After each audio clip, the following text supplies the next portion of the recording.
একটা ছোট্ট গ্রামে ছিল ধনী জমিদার রঘুনাথ। জমি জমা, ধন সম্পদ তার অনেক, কিন্তু মনে ছিল অদম্য লোভ। তার সহকর্মী হরিদাস ছিল সৎ আর পরিশ্রমী মানুষ। হরিদাস, তুমি তো শুধু খেটে মরো। আমার মতো হলে ধন সম্পদে ভরে যেত জীবন। মহারাজ, ধন থাকলে ভালো, কিন্তু শান্তি আর সততা না থাকলে সেই ধন কোনো কাজে আসে না। জমিদারের স্ত্রী সরলা ছিল দয়ালু। সে বারবার স্বামীকে সতর্ক করত। শোনো, মানুষের প্রাপ্য কেড়ে নিলে একদিন সব ধন ভস্য হয়ে যাবে। চুপ করো, ধনই তো সুখ আনে।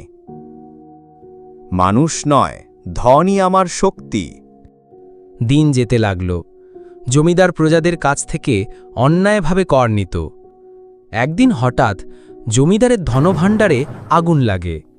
সব সোনার উপর পুড়ে যায়। প্রজারা সাহায্য করতে চাইল না, কারণ তারা অন্যায়ের শিকার হয়েছিল। হায়, আমার ধন সম্পদ শেষ। এখন আমি কি করব? ধন নয় জমিদার, মানুষের ভালোবাসাই সত্যিকারের সম্পদ।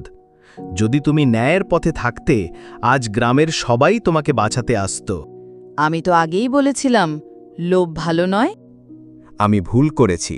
এখন থেকে ন্যায়ের পথে চলব। প্রজাদের ভালোবাসাই হবে আমার আসল সম্পদ।